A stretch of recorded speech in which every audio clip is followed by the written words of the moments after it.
Good morning. Good morning, Miss.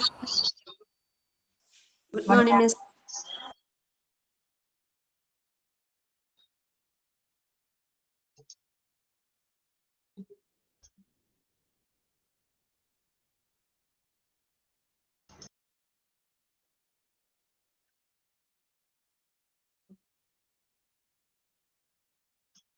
Okay, നമ്മുടെ sixth module complete ആയിരുന്നു. ആ ഒരു ചാപ്റ്റർ കംപ്ലീറ്റ് ആയില്ലായിരുന്നോ? Hospital planning. ഓക്കെ, അപ്പൊ നമ്മള് സെവൻത് മോഡ്യൂളിലേക്ക് കടക്കുകയാണ് കേട്ടോ. പുതിയൊരു ചാപ്റ്റർ ആണ് സ്റ്റാർട്ട് ചെയ്യുന്നത്.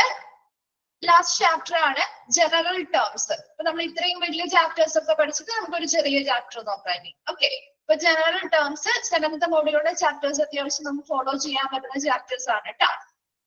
ഈ ഒരു ജനറൽ ടേംസ് എന്ന് പറഞ്ഞ ചാപ്റ്റർ ആണെങ്കിലും വളരെ ചെറിയൊരു ചാപ്റ്റർ ആണ്, പക്ഷേ ഏറ്റവും കൂടുതൽ ക്വസ്റ്റ്യൻ ചോദിക്കാൻ സാധ്യതയുള്ള ഒരു ചാപ്റ്റർ കൂടിയാണ്. അത് നിങ്ങൾക്ക് പഠിക്കുമ്പോൾ എന്താണെന്നുള്ളത് മനസ്സിലാവും കേട്ടോ. അപ്പൊ ജനറൽ ടേംസ് അല്ലെങ്കിൽ ഈ ഒരു ചാപ്റ്ററിൽ പ്രധാനമായിട്ടും പഠിക്കാൻ പോകുന്നത്, നിങ്ങൾ മെഡിക്കൽ ടെർമിനോളജി പഠിച്ചില്ലേ? നമ്മൾ ഡിപ്ലോമയിലെ മെഡിക്കൽ ടെർമിനോളജി പഠിച്ചില്ലായിരുന്നോ? പഠിച്ചു. അപ്പൊ ഓരോരോ അബ്രിവിയേഷൻസ്, അതുപോലെ പ്രിഫിക്സ്, സഫിക്സ്, അല്ലെ, ഷോർട്ട് വേർഡ്സ്, അങ്ങനെയുള്ള ഒരുപാട് അബ്രിവിയേഷൻസ്, അതുപോലെ തന്നെയുള്ള ഒരുപാട് കാര്യങ്ങളാണ് നമ്മൾ ആ ഒരു മെഡിക്കൽ ടെർമിനോളജിയിൽ പഠിക്കുന്നത്. അപ്പൊ അതുമായി ബന്ധപ്പെട്ടാണ് ഈ ഒരു ചാപ്റ്റർ. അപ്പൊ ആ ഒരു മെഡിക്കൽ ടെർമിനോളജി നമ്മൾ പഠിച്ചതുമായി ബന്ധപ്പെട്ട് റിലേറ്റ് ചെയ്ത് നമുക്ക് പഠിക്കാൻ പറ്റുന്ന ഒരു ചാപ്റ്റർ ആണ് ഈ ഒരു ജനറൽ ടേംസ് എന്ന് പറയുന്ന ചാപ്റ്റർ. ഓക്കെ, അപ്പൊ അതൊക്കെ ഒന്ന് റിവൈൻഡ് ചെയ്തെടുക്കുക കേട്ടോ. ഒരു മെഡിക്കൽ ടെർമിനോളജി നമ്മൾ പഠിച്ച ക്ലാസ് ഒക്കെ ഒന്ന് ഓർത്തെടുക്കാം. ഓക്കെ, നമുക്ക് സ്റ്റാർട്ട് ചെയ്യാം. ഹോസ്പിറ്റൽ പ്ലാനിംഗ് എന്ന് പറഞ്ഞ ചാപ്റ്ററിൽ എന്തെങ്കിലും ഡൗട്ട്സോ കാര്യങ്ങളോ ഉണ്ടോ? അത് ക്ലിയർ അല്ലേ?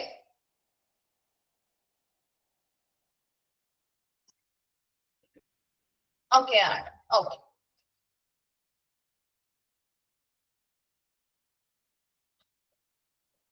ഓക്കെ, അപ്പൊ നമ്മള് പുതിയൊരു ചാപ്റ്റർ സ്റ്റാർട്ട് ചെയ്യാണ് കേട്ടോ. സെവൻത് മോഡ്യൂൾ സ്റ്റാർട്ട് ചെയ്തിരുന്നോ ടീച്ചേഴ്സ് ആരെങ്കിലും? സ്റ്റാർട്ട് ചെയ്തു. ഏത് ചാപ്റ്റർ സ്റ്റാർട്ട് ചെയ്തിരിക്കുന്നേ? നിഷാനസ് സ്റ്റാർട്ട് ചെയ്തു. ഓക്കെ, ഓക്കെ, ശരി. ഓക്കെ, അപ്പൊ നമ്മള് ലാസ്റ്റ് ചാപ്റ്റർ ആണ് കേട്ടോ, ഓഡിറ്റ് അല്ലേ? ശരി, ക്ലിനിക്കൽ ഓഡിറ്റ്. അപ്പൊ നമ്മൾ ജനറൽ ടേംസിനെ പറ്റിയാണ് പഠിക്കുന്നത്. അപ്പൊ മെഡിക്കൽ ടെർമിനോളജി ഒന്ന് ആലോചിച്ച് വെക്കാം കേട്ടോ. വളരെ എളുപ്പമുള്ള ഒരു ചാപ്റ്റർ ആണ്, പഠിക്കാൻ വളരെ എളുപ്പമാണ്, അതുപോലെ തന്നെ ക്വസ്റ്റ്യൻസ് കൂടുതൽ വരുന്ന ഒരു ചാപ്റ്റർ കൂടിയാണ്. അപ്പൊ പിന്നെ മിസ് പറയുന്നത് എന്താണെന്ന് വെച്ച് കഴിഞ്ഞാല്, ചാപ്റ്റേഴ്സിൽ നിന്ന് നിങ്ങൾ ഒരുപാട് ചെറിയൊരു ചാപ്റ്റർ ആണല്ലോ, ക്വസ്റ്റ്യൻസ് കുറവായിരിക്കും എന്ന് വിചാരിക്കും. ഒരു മെഡിക്കൽ ടെർമിനോളജി ചാപ്റ്റർ എങ്ങനെയാണ്, അതിൽ നിന്ന് എവിടെ വേണമെങ്കിലും നമുക്ക് ക്വസ്റ്റ്യൻ ചോദിക്കാം അല്ലെ? ഒരുപാട് ടേംസ് ആണ് നമ്മൾ അതിൽ പഠിക്കുന്നത്. അതുകൊണ്ട് തന്നെ ഏതൊരു ടേമിനെ പറ്റിയും നമുക്ക് ക്വസ്റ്റ്യൻ വരാൻ ചാൻസ് കൂടുതലാണ് അല്ലെ? അതുപോലെ തന്നെ ഇവിടെയും ഒരുപാട് ടേംസ് ആണ് നമ്മൾ പഠിക്കുന്നത്. ആ ഒരു ടേം എന്താണ്, അതിനെ കുറിച്ചുള്ള ക്വസ്റ്റ്യൻസ് വരാനുള്ള ചാൻസസ് കൂടുതലാണ്. അപ്പൊ അതുകൊണ്ട് തന്നെ ഇമ്പോർട്ടന്റ് ആയിട്ടുള്ളത് എന്ന് പ്രത്യേകമായിട്ട് എടുത്ത് പറയില്ല, അതിൽ ഉൾപ്പെടുന്ന എല്ലാം നമ്മൾ പഠിച്ചിരിക്കണം. കാരണം ഏത് ഭാഗത്തു നിന്ന് ക്വസ്റ്റ്യൻ വരുന്നത് നമുക്ക് ഒരു ഐഡിയ ഇല്ല. അപ്പൊ അതുകൊണ്ട് തന്നെ ഏത് ഭാഗത്തു നിന്ന് ക്വസ്റ്റ്യൻ ചോദിച്ചാലും നമ്മൾ എഴുതാൻ നമ്മൾ ബാധ്യസ്ഥരാണ്. അതുകൊണ്ട് തന്നെ അതിനനുസരിച്ച് പഠിച്ചു വെച്ചേക്കാം. ചെറിയ ചാപ്റ്റർ ആണ്, പക്ഷെ ആ ഉള്ള കാര്യങ്ങൾ നല്ല വൃത്തിയായിട്ട് പഠിക്കണം കേട്ടോ. അപ്പൊ അതില് ഫസ്റ്റ് നമ്മൾ ജനറൽ ടേംസ് എന്താണ്, അതിനെ കുറിച്ചൊരു ആദ്യം ഒരു ഇൻട്രൊഡക്ഷൻ, കുറച്ച് ഡീറ്റെയിൽസ്, കുറച്ച് കാര്യങ്ങളാണ് പറയുന്നത്. അപ്പോ ജനറൽ ടേംസ് എന്ന് പറഞ്ഞാൽ ശരിക്കും it is also termed as medical terminology. ഈ ഒരു ജനറൽ ടേം എന്ന് പറഞ്ഞാൽ ശരിക്കും അത് എന്ത് തന്നെയാണ് അറിയപ്പെടുന്നത്? എന്താണെന്നായിട്ടാണ്? മെഡിക്കൽ ടെർമിനോളജി എന്ന പേരിലാണ് അറിയപ്പെടുന്നത്. നമ്മുടെ ഹോസ്പിറ്റലില് അല്ലെങ്കിൽ മെഡിക്കൽ പ്രൊഫഷണൽസ് യൂസ് ചെയ്യുന്ന, പൊതുവായിട്ട് അവർ ഉപയോഗിക്കുന്ന കുറച്ച് ടേംസ് അല്ലെ, മെഡിക്കൽ ടേമുകളുണ്ട്. ആ ഒരു മെഡിക്കൽ ടേമുകളെ നമ്മൾ മെഡിക്കൽ ടെർമിനോളജി എന്ന് തന്നെയാണ് വിശേഷിപ്പിക്കപ്പെടുന്നത്. എന്താണ് ഒരു മെഡിക്കൽ ടെർമിനോളജി എന്നാണ് അടുത്തതായിട്ട് പറയുന്നത്. The medical terminology refers to the vocabulary that medical professionals use to describe the body, what it does, diseases that impact it, and procedure to correct it. അവിടെ വരെ ഒന്ന് അണ്ടർലൈൻ ചെയ്തിട്ടുണ്ട്. അത് ചോദിക്കാനുള്ള ഒരു വേർഡാണ്, ഒരു ടേം ആണ് കേട്ടോ.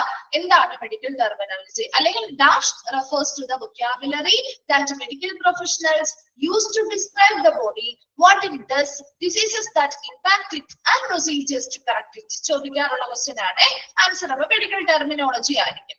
ഒരു മെഡിക്കൽ ടെർമിനോളജി എന്ന് പറഞ്ഞാൽ എന്താണ്? ഇതിന് അർത്ഥമാക്കുന്നത് എന്താണ്? refers to the vocabulary that medical professionals use.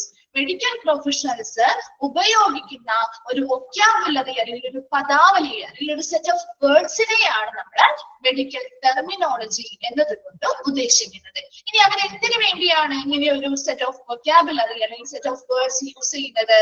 Use to describe the body, ശരീരത്തെ വിശേഷിപ്പിക്കാനായിട്ട്. ഒരു പേഷ്യന്റ് വരുമ്പോൾ അവരുടെ ശരീരത്തെ വിശേഷിപ്പിക്കാൻ, വാട്ട് ഇറ്റ് ഡസ്, അവർ എന്ത് ചെയ്യുന്നു, ശരീരം എന്ത് ചെയ്യുന്നു എന്ന് വിശേഷിപ്പിക്കാൻ. ആൻഡ് ഡിസീസസ് ദാറ്റ് ഇമ്പാക്ട്, ആ ശരീരത്തെ ബാധിക്കുന്ന രോഗങ്ങളെ വിശേഷിപ്പിക്കാൻ.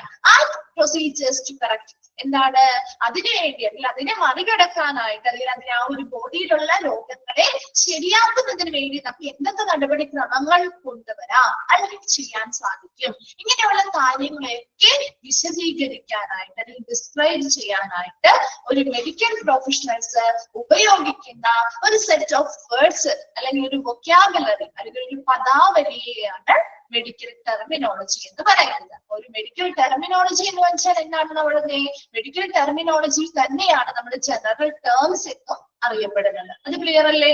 ഇനി മെഡിക്കൽ ടെർമിനോളജി എന്ന് പറഞ്ഞാൽ മെഡിക്കൽ പ്രൊഫഷണൽസ് ഉപയോഗിക്കുന്ന ഒരു വൊക്കാബുലറി അല്ലെങ്കിൽ ഒരു പദാവലിയെയാണ് മെഡിക്കൽ ടെർമിനോളജി എന്ന് പറയുന്നത്. അതൊരു സെറ്റ് ഓഫ് വേർഡ്സ് ആണ്. ആ ഒരു കൂട്ടം വേർഡ്സ് അവർ എന്തിനു വേണ്ടി യൂസ് ചെയ്യുന്നു? എന്തിനു വേണ്ടി അത് ഉപയോഗിക്കുന്നത്? ഡിസ്ക്രൈബ് ദ ബോഡി, ശരീരത്തെ വിശേഷിപ്പിക്കാൻ. വാട്ട് ഇറ്റ് ഡസ്, അത് എന്ത് ചെയ്യുന്നു എന്ന്, അല്ലെങ്കിൽ അത് എന്താണ് ചെയ്യുന്നത്, ആ ഒരു ശരീരം എന്ത് ചെയ്യുന്നു അതിനെ വിശദീകരിക്കാൻ. And diseases that impact it, എന്താണ് ആ ഒരു ശരീരത്തെ അല്ലെങ്കിൽ ആ ഒരു ബോഡിയെ ബാധിക്കുന്ന രോഗങ്ങൾ എന്തൊക്കെയാണെന്ന് വിശേഷിപ്പിക്കാൻ. And procedures to correct it, എന്ത് ചെയ്യണം, ആ ഒരു ശരീരത്തെ ബാധിക്കുന്ന രോഗങ്ങളെ നമുക്ക് എങ്ങനെ മാറ്റാൻ പറ്റും, അല്ലെ, നമുക്ക് എങ്ങനെ അതിനെ ശരിയാക്കാം, അതിനുള്ള വഴികൾ അല്ലെങ്കിൽ അതിനുള്ള നടപടിക്രമങ്ങൾ എന്തൊക്കെയാണ്, ഇങ്ങനെയുള്ള കാര്യങ്ങളെയൊക്കെ വിശദീകരിക്കാനായിട്ട് അല്ലെങ്കിൽ ഡിസ്ക്രൈബ് ചെയ്യാനായിട്ട് ഒരു മെഡിക്കൽ പ്രൊഫഷണൽ യൂസ് ചെയ്യുന്ന വേർഡ്സ് അല്ലെങ്കിൽ വൊക്കാബുലറിയെ വിളിക്കുന്ന പേരാണ് മെഡിക്കൽ ടെർമിനോളജി. ക്ലിയർ ആണോ? മെഡിക്കൽ ടെർമിനോളജി എന്താണെന്ന് മനസ്സിലായോ? ഓക്കെ. അടുത്തതായി പറയുന്നത് it enabling precise communication among practitioners. ഈ ഒരു മെഡിക്കൽ ടെർമിനോളജി യൂസ് ചെയ്ത് കഴിഞ്ഞാൽ അവിടുത്തെ പ്രാക്ടീഷണേഴ്സിന് അല്ലെങ്കിൽ മെഡിക്കൽ പ്രാക്ടീഷണേഴ്സിന് അത് എന്ത് ചെയ്യാൻ പറ്റും? വളരെ കൃത്യമായിട്ടുള്ള ഒരു ആശയവിനിമയം നടത്താൻ പറ്റും, അല്ലെ? ഒരു രോഗി വന്നു, ആ രോഗിക്ക് ഇന്നതാണ് അവസ്ഥ അല്ലെങ്കിൽ അവരുടെ രോഗം ഇന്നതാണ് എന്ന് കൃത്യമായിട്ടുള്ള ഒരു ടേം ഉപയോഗിച്ച് അവർക്ക് ആശയവിനിമയം നടത്താൻ പറ്റും. ആ ഒരു രോഗം നമ്മൾ അവർ കമ്മ്യൂണിക്കേറ്റ് ചെയ്യണം, ഇന്നൊരു അവസ്ഥയാണ് അവർക്ക് എന്ന് പറഞ്ഞാൽ അതിനനുസരിച്ച് മറ്റൊരു പ്രൊഫഷണലിൽ നിന്ന് ഇത് കേൾക്കുമ്പോൾ മനസ്സിലാവുകയും അതിനനുസരിച്ച് കൃത്യമായിട്ടുള്ള പരിചരണങ്ങളും ട്രീറ്റ്മെന്റുകളും അവർക്ക് കൊടുക്കാനും സാധിക്കും. അപ്പൊ അതുകൊണ്ട് തന്നെ ഈ മെഡിക്കൽ പ്രൊഫഷണൽസിന്റെ ഇടയിൽ നല്ലൊരു കൃത്യതയുള്ള ഒരു ആശയവിനിമയം നടത്താൻ വേണ്ടി ഈ ഒരു മെഡിക്കൽ ടെർമിനോളജി അവർ ഉപയോഗിക്കുന്നു. ഈ ഒരു മെഡിക്കൽ ടെർമിനോളജി അല്ലെങ്കിൽ ഒരു മെഡിക്കൽ ടേംസ് നമുക്ക് പറഞ്ഞാൽ ചിലപ്പോൾ മനസ്സിലാവില്ലായിരിക്കും, അല്ലെ?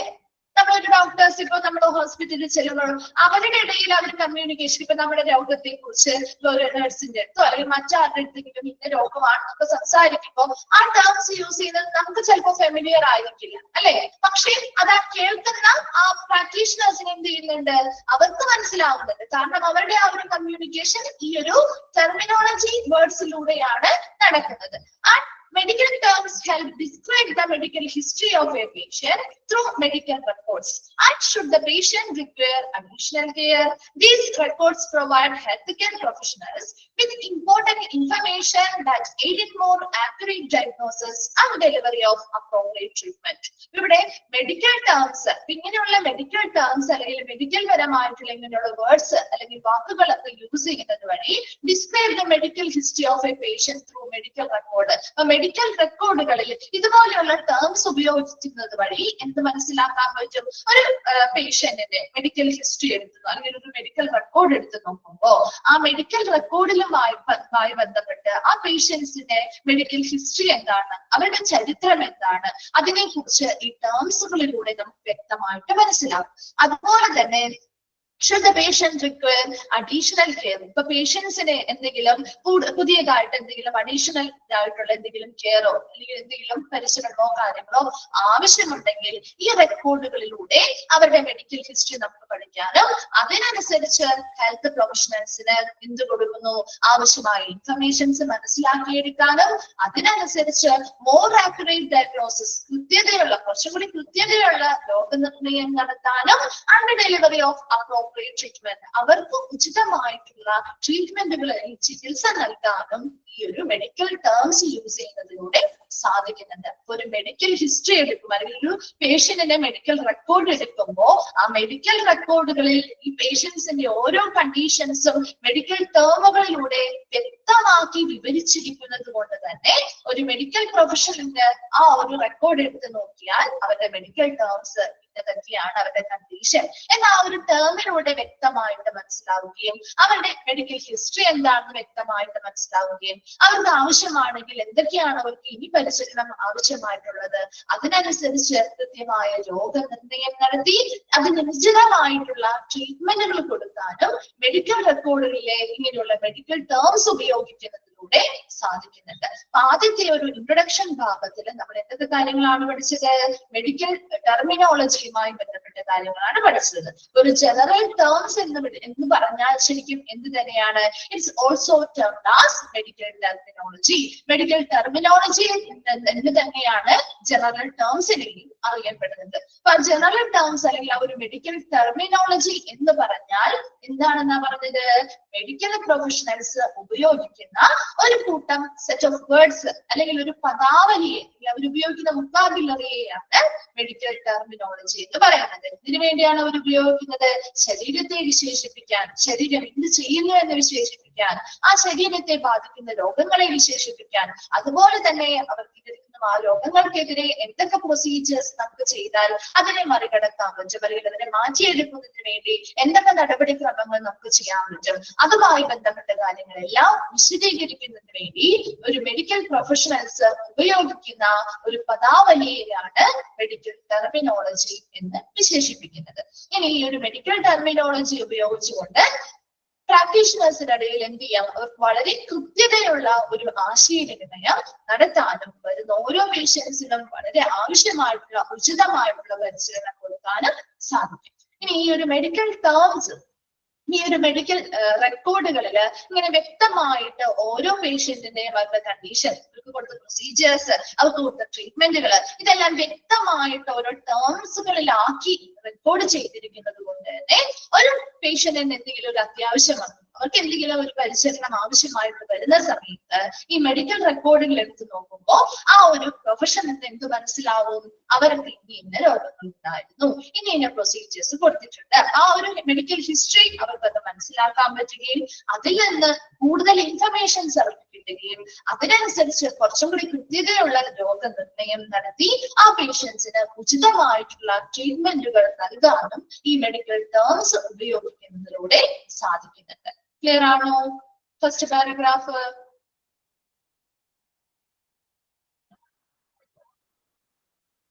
Okay.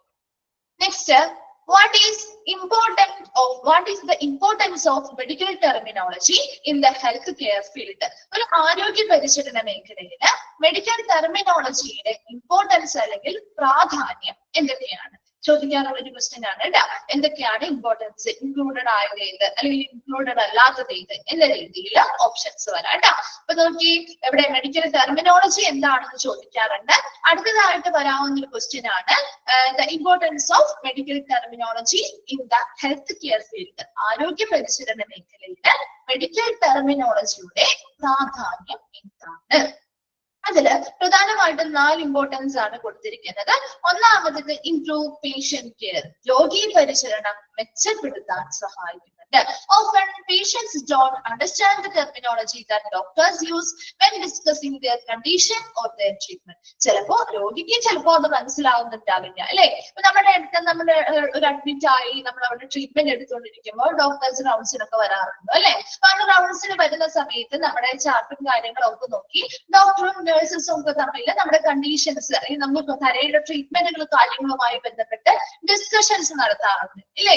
ചർച്ചകൾ നടത്താറുണ്ടല്ലോ അവരവിടെ നിന്ന്, ഇല്ലേ? ഇന്ന ട്രീറ്റ്മെന്റ് കൊടുക്കണം, അല്ലെങ്കിൽ ഇന്ന മരുന്നായിരിക്കണം അവർക്ക് കൊടുക്കേണ്ടത്, അല്ലെങ്കിൽ ഇന്ന രോഗത്തിന് ഇന്ന രീതിയിലാണ് കൊടുക്കേണ്ടത് എന്നൊക്കെ സംസാരിക്കാറുണ്ടാവും. അതിൽ പല കാര്യങ്ങളും നമുക്ക് ചിലപ്പോ എന്താവാറില്ല, ആ ഒരു പേഷ്യന്റ് എന്ന നിലയിൽ ചിലപ്പോൾ നമുക്ക് മനസ്സിലാവാറില്ല, ഇല്ലേ?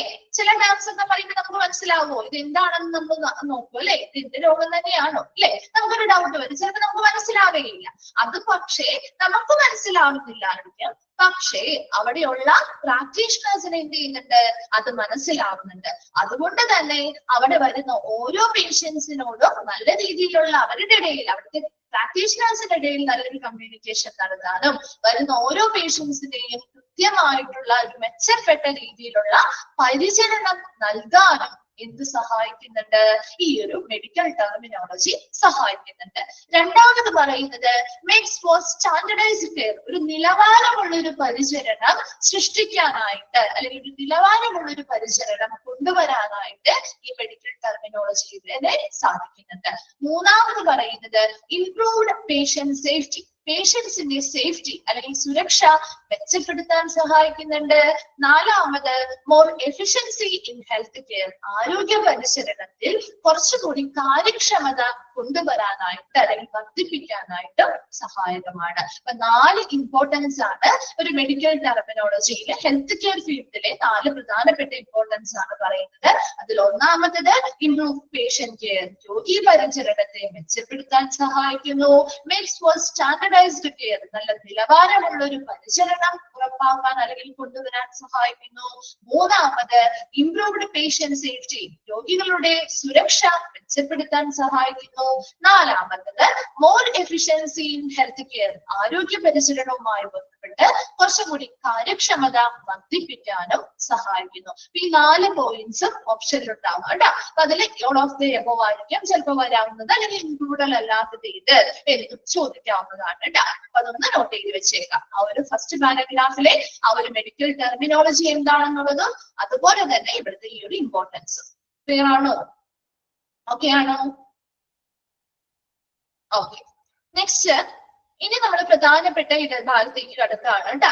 അതില് നെക്സ്റ്റ് നമ്മൾ ഇനി ഓരോരോ ടേമുകളെ കുറിച്ചാണ് പഠിക്കാൻ പോകുന്നത്. അപ്പൊ അതില് ഫസ്റ്റ് പറയുന്നത് medical terms four patient status, രോഗിയുടെ അവസ്ഥ അല്ലെങ്കിൽ രോഗിയുടെ സ്റ്റാറ്റസ് എങ്ങനെയാണ്, അല്ലെങ്കിൽ അവരുടെ രോഗിയുടെ അവസ്ഥ എങ്ങനെയാണ്, അതിനനുസരിച്ച് നമ്മൾ ഉപയോഗിക്കുന്ന കുറച്ച് മെഡിക്കൽ ടേംസ് ഉണ്ട്. അതാണ് ആദ്യമായിട്ട്. അപ്പൊ ഓരോന്നും തിരിച്ചാട്ടോ നമ്മൾ പഠിക്കുന്നത്. പേഷ്യൻസിന്റെ സ്റ്റാറ്റസ് അല്ലെങ്കിൽ രോഗിയുടെ അവസ്ഥയുമായി ബന്ധപ്പെട്ട് നമ്മൾ ഉപയോഗിക്കുന്ന കുറച്ച് മെഡിക്കൽ ടേംസ് ആണ് താഴെ. പ്രധാനപ്പെട്ടവ മാത്രമേ പഠിക്കുന്നുള്ളൂ കേട്ടോ. കുറേയൊക്കെ നിങ്ങൾക്ക് അറിയാവുന്ന ടേംസ് ആയിരിക്കും, ചില പുതിയതായിട്ട് പഠിക്കുന്നുണ്ടാവും. അപ്പൊ അങ്ങനെയുള്ള പുതിയതായിട്ടുള്ളത് ഒന്നും കൂടി സ്ട്രെസ് ചെയ്ത് പഠിച്ചാൽ മതി കേട്ടോ. ബാക്കി ഓൾറെഡി ചിലപ്പോൾ കുറേയൊക്കെ നിങ്ങൾക്ക് അറിയാവുന്നത് തന്നെയായിരിക്കും കേട്ടോ. അതില് ഓരോന്നും നമ്മൾ പഠിക്കാൻ പോകുന്നു. അപ്പൊ മെഡിക്കൽ ടേംസ് ഫോർ പേഷ്യന്റ് സ്റ്റാറ്റസുമായി ബന്ധപ്പെട്ട് അല്ലെങ്കിൽ രോഗിയുടെ അവസ്ഥയുമായി ബന്ധപ്പെട്ട് നമ്മൾ കുറെ മെഡിക്കൽ ടേംസ് ഉപയോഗിക്കാറുണ്ട്. അതിൽ പ്രധാനപ്പെട്ട കുറച്ചെണ്ണമാണ് കൊടുത്തിരിക്കുന്നത്. അതിൽ ഒന്നാമത്തെ ടേമാണ് അക്യൂട്ട്. കേട്ടിട്ടില്ലേ ഈ ഒരു പേര്? ഈ ഒരു ടേം കേട്ടിട്ടില്ലേ? Acute condition. എന്താണ് ഒരു അക്യൂട്ട് എന്ന് പറഞ്ഞ അതിന്റെ അർത്ഥം എന്താ? അക്യൂട്ട് എന്ന് പറഞ്ഞ എന്താ അതിന്റെ അർത്ഥം? എന്താ അർത്ഥമാക്കുന്നത്? അക്യൂട്ട് എന്ന് പറഞ്ഞ എന്താ അർത്ഥമാക്കുന്നത്? സീരിയസ് എന്നാണോ? സീരിയസ് എന്നാണോ? സിവിയർ ആണ്. ഓക്കെ, ഒരു ഇമ്മീഡിയറ്റ് കെയർ വേണം. അത് പെട്ടെന്നുള്ള ഒരു അർത്ഥമാണ് അക്യൂട്ടിന്റെ കേട്ടോ. പെട്ടെന്നുള്ള ഒരു അർത്ഥമാണ് വരുന്നത്. അതായത് പെട്ടെന്നെന്തെങ്കിലും, ഇത് നോർമൽ ആയിട്ടിരിക്കുന്ന ഒരാളായിരിക്കാം. നോർമൽ ആയിട്ടിരിക്കുന്ന ഒരാൾക്ക് ചിലപ്പോ പെട്ടെന്ന് എന്തെങ്കിലും അവരുടെ ഹെൽത്ത് കണ്ടീഷനിൽ പെട്ടെന്ന് എന്തെങ്കിലും സീരിയസ് ആയിട്ടുള്ള ഒരു അവസ്ഥയിലേക്ക് വരുന്നതിന്, അതായത് ചിലപ്പോൾ നമ്മൾ പറയും ചില ആളുകൾ ഒരുപാട് ഇപ്പൊ ഒരു പെട്ടെന്ന് ഇപ്പൊ ഒരു അക്യൂട്ട് എന്ന് പറയുമ്പോൾ ഇപ്പൊ ഒരു സ്നേക്ക് ബൈറ്റ്, അപ്പൊ അവർ പെട്ടെന്ന് ഉണ്ടാവുന്ന ഒരു കണ്ടീഷൻ അല്ലേ? അതെ, അക്യൂട്ട് കിഡ്നി ഫെയിലിയർ ഒക്കെ പഠിച്ചതാണല്ലോ അല്ലെ? അപ്പൊ പെട്ടെന്ന് ഉണ്ടാവുന്ന ഒരു സിറ്റുവേഷൻ ആണ് അല്ലെ? അതൊരിക്കലും അതിന് മുൻപ് അതോ അവർക്ക് അങ്ങനെ ഒരു സിംറ്റംസോ കാര്യങ്ങളോ രോഗങ്ങളോ തുടർന്നുകൊണ്ടിരിക്കുന്ന ആളല്ല. പെട്ടെന്ന് അവരുടെ ആ ഒരു ഹെൽത്ത് കണ്ടീഷനിൽ എന്തെങ്കിലും ബുദ്ധിമുട്ടുകൾ അനുഭവപ്പെടുന്നു, അല്ലെങ്കിൽ അവരുടെ ഹെൽത്ത് കണ്ടീഷൻ കുറച്ച് സിവിയർ ആവുന്ന ഒരു കണ്ടീഷനെയാണ് ശരിക്കും അക്യൂട്ട്. അപ്പൊ പെട്ടെന്ന് എന്നുള്ളൊരു മീനിങ് ആണ് കേട്ടോ അവിടെ വരുന്നത്. ഈ patient experiencing sudden flare up or potentially serious condition requiring immediate care. ഒരു നോർമൽ ആയിട്ടിരിക്കുന്ന ഒരു പേഷ്യന്റ് ആവാം, അല്ലെങ്കിൽ ഒരാളാവാം. ആ വ്യക്തിക്ക് ചിലപ്പോൾ ഒരു പെട്ടെന്ന് ഒരു സ്നേക്ക് ബൈറ്റ് ഉണ്ട്, ഒരു പാമ്പ് കടിയേറ്റു. അപ്പൊ എന്താ അവർക്ക് ബുദ്ധിമുട്ടുണ്ടാവുന്നത്? അവരുടെ ആ ഒരു നോർമൽ ഹെൽത്ത് കണ്ടീഷനിൽ നിന്നും അവരുടെ അവസ്ഥ എന്തായി? കുറച്ചും കൂടി വഷളാവുന്ന ഒരു അവസ്ഥയായി, അല്ലെ? ഒരു പൊട്ടൻഷ്യലി സീരിയസ് അല്ലെങ്കിൽ ഒരു ഗുരുതരമായ അവസ്ഥയിലേക്ക് പെട്ടെന്ന് എത്തുകയാണ്, അല്ലെ? കണ്ടീഷൻ റിക്വയറിംഗ് ഇമ്മീഡിയറ്റ് കെയർ, ഒരു വളരെ അത്യാവശ്യമായിട്ടുള്ള ഒരു അടിയന്തര പരിചരണം ആവശ്യമായിട്ട് വരുന്ന ഒരു പേഷ്യൻസിന്റെ കണ്ടീഷനെയാണ് നമ്മൾ അക്യൂട്ട് എന്ന് പറയുന്നത്. ഒരിക്കലും അക്യൂട്ട് എന്ന് പറഞ്ഞാൽ നമുക്ക് ക്രിട്ടിക്കൽ എന്നുള്ള ഒരു മീനിങ്ങിൽ എടുക്കരുത്, പെട്ടെന്ന് എന്നുള്ളൊരു അർത്ഥമാണ് കേട്ടോ വരുന്നത്. ആ ഒരു നോർമൽ ആയിട്ടിരിക്കുക, അല്ലാതെ ഒരുപാട് നാളായിട്ട് ട്രീറ്റ്മെന്റോ ചികിത്സയിലോ ഇരിക്കുന്ന ഒരു കണ്ടീഷൻ ആവുമ്പോൾ നമുക്ക് അത് അക്യൂട്ട് എന്ന് പറയാൻ പറ്റില്ല. നോർമൽ ആയിട്ടിരിക്കുന്നവരിൽ നിന്ന് പെട്ടെന്ന് അവരുടെ ആ ഒരു നോർമൽ ആയിട്ട് സ്റ്റെബിലിറ്റിയിൽ നിൽക്കുന്ന ഒരാളായിരിക്കാം, കുറച്ച് നാളുകളായിട്ട് തന്നെ സ്റ്റേബിൾ ആയിട്ട് നിൽക്കുന്ന ഒരാളായിരിക്കാം. പെട്ടെന്ന് അവരുടെ ആ ഒരു ഹെൽത്ത് കണ്ടീഷനിൽ ആ ഒരു അവസ്ഥയിൽ എന്തെങ്കിലും പെട്ടെന്ന് ഒരു ഗുരുതരമാവുന്ന ഒരു അവസ്ഥയിലേക്ക് വരികയോ അല്ലെങ്കിൽ ചിലപ്പോൾ അവരുടെ ആ ഒരു കണ്ടീഷൻ ഹെൽത്ത് കണ്ടീഷൻ വഷളാവുകയോ ചെയ്യുമ്പോൾ ഒരു അടിയന്തരമായിട്ടുള്ള ഒരു പരിചരണം അവർക്ക് ആവശ്യമായിട്ട് വരും. അങ്ങനെ പേഷ്യൻസ് എക്സ്പീരിയൻസ് ചെയ്യുന്ന ഒരു അവസ്ഥയെയാണ് അക്യൂട്ട് എന്ന് പറയുന്നത്. ക്ലിയർ ആണോ? അക്യൂട്ട് ഓരോ ടേംസും നോക്കണം കേട്ടോ, ഓരോ ടേംസും ചോദിക്കാവുന്നതാണ്. രണ്ടാമത്തത് ക്രിട്ടിക്കൽ. ക്രിട്ടിക്കൽ എന്താണ്? ഗുരുതരാവസ്ഥ, അല്ലെ? നമ്മൾ പറയാറുണ്ട് ക്രിട്ടിക്കൽ ആണ് എന്നൊക്കെ പറയാറുണ്ട്, അല്ലെ? ഗുരുതരമായിട്ടിരിക്കുന്ന അവസ്ഥയാണ്, അല്ലെ? Patients vital signs are abnormal. പേഷ്യൻസിന്റെ വൈറ്റൽ സൈൻസ്, അല്ലെ? ഏതൊക്കെയാണ് വൈറ്റൽ സൈൻസ് നമ്മൾ പ്രധാനമായിട്ടും നോക്കുന്നത്? ഏതൊക്കെയാണ്? ബ്ലഡ് പ്രഷർ നോക്കാറുണ്ട്, പൾസ് നോക്കാറുണ്ട്, ഹാർട്ട് ബീറ്റ് നോക്കാറുണ്ട്, അല്ലെ? അങ്ങനെ ഒത്തിരി കാര്യങ്ങൾ നമ്മൾ ആ ഒരു പേഷ്യൻസിന്റെ വൈറ്റൽ സയൻസിലെ സുപ്രധാന അടയാളങ്ങളായിട്ട് നമ്മൾ പ്രധാനമായിട്ടും നോക്കുന്ന കാര്യങ്ങൾ, ഓക്സിജൻ സാച്ചുറേഷൻ, ഒരുപാട് കാര്യങ്ങൾ നമ്മൾ പ്രധാനമായിട്ടും നോക്കാറുണ്ട്, അല്ലെ? അപ്പൊ അതിന്റെയൊക്കെ അങ്ങനെയുള്ള കാര്യങ്ങളൊക്കെ ആ പേഷ്യൻസിന് എങ്ങനെയായിരിക്കും? അബ്നോർമൽ ആയിരിക്കും. അവർക്ക് ഒരു അസാധാരണമായിരിക്കില്ല, ഒരു നോർമൽ ലെവലിലായിരിക്കില്ല. ചിലപ്പോ താഴ്ന്നു പോവാം, ചിലപ്പോ ഹയർ ആവാം. അങ്ങനെ ഒരു അബ്നോർമൽ ലെവലിലായിരിക്കും ഈ പേഷ്യൻസിന്റെ വൈറ്റൽ സയൻസ് അല്ലെങ്കിൽ അവരുടെ സുപ്രധാന സയൻസ് അല്ലെങ്കിൽ അടയാളങ്ങൾ. And they may be unconscious. ചിലപ്പോ സ്വാഭാവികമായിട്ട് ഒരു പ്രഷർ താഴ്ന്നു പോയി അല്ലെങ്കിൽ ഒരു BP കൂടി, അതിനനുസരിച്ച് അവർ ചിലപ്പോൾ എന്ത് ചെയ്യണം, അങ്ങനെ ഒന്നിലധികം പല സയൻസും എന്ത് ചെയ്യുന്നു? അബ്നോർമൽ ആവുമ്പോൾ സ്വാഭാവികമായിട്ടും ദേ മേ ബി അൺകോൺഷ്യസ്, അല്ലെ? അവർ ചിലപ്പോൾ അബോധാവസ്ഥയിലായിരിക്കാം. അപ്പൊ അങ്ങനെ ഒരു പേഷ്യന്റ് അല്ലെങ്കിൽ ആ ഒരു കണ്ടീഷനെയാണ് ശരിക്കും ക്രിട്ടിക്കൽ എന്ന് നമ്മൾ വിശേഷിപ്പിക്കുന്നത്. ഒരു ക്രിട്ടിക്കൽ എന്ന് പറയുമ്പോൾ പേഷ്യൻസിന്റെ വൈറ്റൽ സയൻസ് എങ്ങനെയായിരിക്കും? അബ്നോർമൽ ആയിരിക്കും, അസാധാരണമായിരിക്കും, ഒരു സാധാരണ നിലയിൽ ആയിരിക്കില്ല, നോർമൽ ആയിരിക്കില്ല. ചിലപ്പോൾ അതിൽ ഒത്തിരി വേരിയേഷൻസ് കാണിച്ചേക്കാം. അങ്ങനെ വേരിയേഷൻസ് കാണിക്കുന്നത് കൊണ്ട് തന്നെ ദേ മേ ബി അൺകോൺഷ്യസ്, അവരെ അബോധാവസ്ഥയിലും ആയിരിക്കാം. മനസ്സിലായോ? ക്രിട്ടിക്കല് ക്ലിയർ ആണോ? ഓക്കെ. മൂന്നാമത്തത് ഇൻപേഷ്യന്റ്. ഇതറിയാലോ, അല്ലെ? ഇൻപേഷ്യന്റ് എന്താണ്? പറഞ്ഞേ. ഇൻപേഷ്യന്റ് ഔട്ട് പേഷ്യന്റ് ഒക്കെ നമ്മൾ പഠിച്ചതല്ലേ, അല്ലെ? അഡ്മിറ്റ് ആവുന്ന, അല്ലെ? ഹോസ്പിറ്റലില് അഡ്മിറ്റ് ആയിരിക്കുന്നവരെയാണ് നമ്മൾ ഇൻപേഷ്യൻസ് എന്ന് പറയാ, അല്ലെ? അപ്പൊ എന്താ നോക്കിയേ, status of a patient who requires hospital admission. Hospital admission ആവശ്യമായിട്ടുള്ള പേഷ്യൻസിന്റെ ആണ് നമ്മുടെ ആ ഒരു പേഷ്യൻസിന്റെ ആ ഒരു സ്ഥിതി അല്ലെങ്കിൽ ആ ഒരു അവസ്ഥയെ, ആ ഒരു കണ്ടീഷനെയാണ് നമ്മൾ ഇൻപേഷ്യന്റ് എന്ന് വിശേഷിപ്പിക്കുന്നത്. രണ്ടെണ്ണം അതൊക്കെ ഓൾറെഡി നിങ്ങൾ പഠിച്ചത് കൊണ്ടാണ് കുറച്ച് ഡീറ്റെയിൽ ആയിട്ടൊന്നും പറയേണ്ട കാര്യമില്ല. ഓൾറെഡി അറിയാലോ ഇൻപേഷ്യന്റ് എന്താണ്, ഔട്ട് പേഷ്യന്റ് എന്താണെന്ന് തിരിച്ചു ചോദിച്ചു കണ്ടിരിക്കുന്ന ക്വസ്റ്റ്യനും കൂടിയാണ് കേട്ടോ. Status of a patient who requires hospital admission. Hospital admission ആവശ്യമായിട്ട് വരുന്ന പേഷ്യൻസിന്റെ ആ ഒരു അവസ്ഥയെയാണ് ഇൻപേഷ്യന്റ് എന്ന് പറയുന്നത്. നാലാമത്തത് ഒബ്സർവേഷൻ. ഇത് കേട്ടിട്ടില്ലേ? നമ്മൾ പറയാറുണ്ട് ഹോസ്പിറ്റൽ ചില പേഷ്യൻസിനോട്, അല്ലെ? ഒരു 24 hours ഒക്കെ ഒബ്സർവേഷനിൽ ഇരിക്കട്ടെ എന്ന് പറയും, അല്ലെ? പേഷ്യൻസിനോടൊക്കെ ചില പേഷ്യൻസിനോട് പറയാറല്ലേ ഒബ്സർവേഷനിൽ ഇരിക്കാൻ. എന്താണ് അപ്പൊ ഒബ്സർവേഷൻ എന്ന് പറയുന്നത്? ഒരു ടെമ്പററി സ്റ്റാറ്റസ് ആണ്, അല്ലെ? എപ്പോഴും ഫുൾ ടൈം നമ്മൾ ഒബ്സർവേഷനിൽ വെച്ചിരിക്കും അവര്? ഇല്ല, ഒരു ഫിക്സഡ് സമയം പറയും, അല്ലെ?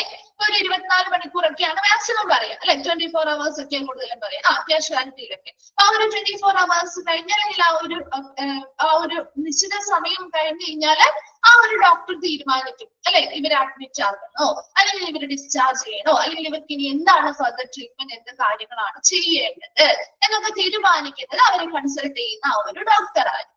ഇവിടെ ഒരു ഒബ്സർവേഷൻ എന്ന് പറഞ്ഞാൽ ശരിക്കും ഒരു ടെമ്പററി സ്റ്റാറ്റസ് ആണ്, ഒരു താൽക്കാലികമായിട്ടുള്ള ഒരു അവസ്ഥയാണ്. that allow patients to continue receiving care for a set amount of time in the hospital. ഹോസ്പിറ്റലിൽ നിന്നൊരു നിശ്ചിത അളവില് നിശ്ചിത കാലയളവിലേക്ക് അല്ലെങ്കിൽ ഒരു നിശ്ചിത സമയത്തേക്ക് ആ ഒരു പേഷ്യൻസിന് എന്ത് ചെയ്യുന്നു, തുടർച്ചയായിട്ടുള്ളൊരു പരിചരണം അവർക്ക് ലഭിക്കുന്നുണ്ട്. അത് കണ്ടിന്യൂസ് ആയിട്ടുള്ള ഒരു പരിചരണം, അതായത് കൃത്യമായിട്ട് ആ ഒരു പറഞ്ഞിരിക്കുന്ന ആ ഒരു ഒരു നിരീക്ഷണമാണ് ശരിക്കും ഒരു ഒബ്സർവേഷൻ അല്ലെ.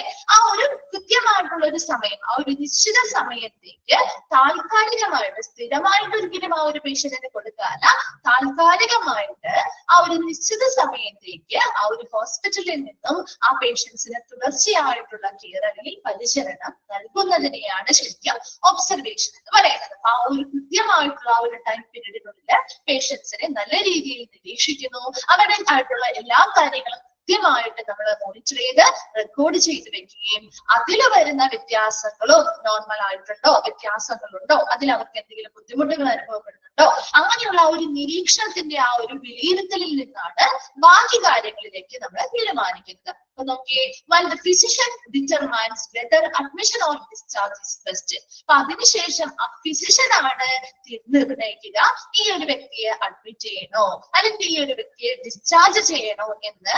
ആ ഒരു ഒബ്സർവേഷന് ശേഷം ആ ഫിസിഷ്യൻ ആണ് നിർണ്ണയിക്കുക. ക്ലിയർ ആണോ? ഒബ്സർവേഷൻ ഒരു ടെമ്പററി സ്റ്റാറ്റസ് ആണ്, താൽക്കാലികമായിട്ടുള്ള ഒരു അവസ്ഥയാണ്. പേഷ്യൻസിന് ഒരു ഹോസ്പിറ്റലിൽ ചെല്ലുമ്പോൾ ഒരു പേഷ്യന്റിന് ഒരു സെറ്റ് എമൗണ്ട് ഓഫ് ടൈം, ഒരു നിശ്ചിത സമയത്തേക്ക് തുടർച്ചയായിട്ടുള്ള പരിചരണവും നിരീക്ഷണവും ലഭിക്കുന്ന ആ ഒരു താൽക്കാലിക അവസ്ഥയെയാണ് ഒബ്സർവേഷൻ എന്ന് പറയുന്നത്. ഇവിടെ ആ ഒരു ഫിസിഷ്യൻ ആയിരിക്കും അതിനുശേഷം ആ ഒരു പേഷ്യന്റിനെ അഡ്മിഷൻ ആക്കണോ അല്ലെങ്കിൽ ഡിസ്ചാർജ് ആണോ അവർക്ക് ഏറ്റവും ബെസ്റ്റ് ആയിട്ടുള്ളത് എന്ന് നിർണ്ണയിക്കുന്നത് അവരെ അറ്റൻഡ് ചെയ്യുന്ന ഫിസിഷ്യൻ ആയിരിക്കും. ക്ലിയർ അല്ലേ? അടുത്തതാണ് ഔട്ട് പേഷ്യന്റ്.